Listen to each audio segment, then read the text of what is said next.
국가인권위원회는 20년간 소외된 이들의 목소리에 귀를 기울여 왔습니다.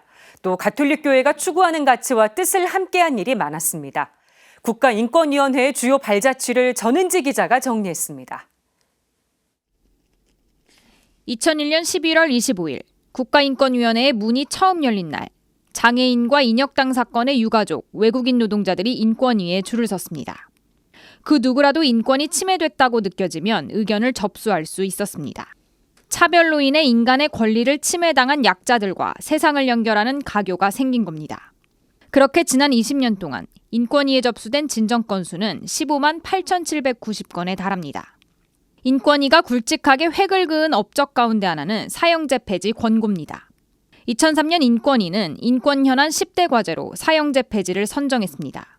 2005년부터는 사형제 폐지 입장을 적극적으로 표명하면서 국민의 생명권을 강조했습니다. 가톨릭 교회의 중요한 인권 현안이기도 한 사형제 폐지 입장에 큰 힘을 실어주기도 했습니다.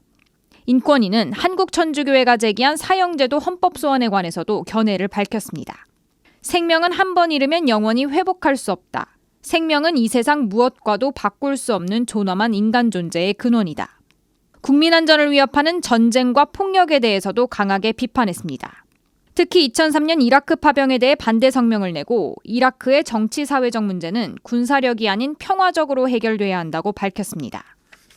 21세기 들어서도 자행됐던 공권력 폭행 사건이나 고문에 대해서는 직권조사를 실시했습니다. 인권위는 사회적 약자들을 위한 교회의 인권보호 운동에도 발걸음을 같이 했습니다. 2008년 장애인 차별금지법이 제정된 이후 인권위에는 장애로 인한 차별 진정이 배로 늘 만큼 많아졌습니다. 장애인과 비장애인 모두 하느님의 사랑을 받는 동등한 자녀라는 가치를 세상에 알리기 위해 노력했습니다. 이주민과 난민 인권 보호를 위해 차별 사례를 직접 발굴하는 것도 인권위의 노력입니다. 하지만 가톨릭 교회가 인간의 존엄성을 지키기 위해 주장하는 낙태죄에 대해서는 입장이 엇갈립니다. 인권위는 헌법재판소의 낙태죄 헌법 불합치 결정 이후 낙태 비범죄화를 반영한 법안 제정을 정부에 권고하기도 했습니다.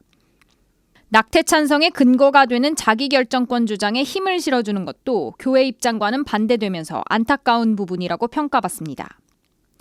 이처럼 인권위의 다양한 행보는 여러 평가를 낳기도 하지만 그럼에도 인권위는 인간 존엄의 실현이 이루어질 수 있도록 노력하고 있습니다. 인권위의 20년 발자취는 작은 의견 하나도 세상을 바꿀 수 있다는 희망을 나타내고 있습니다. CBBC 전은지입니다.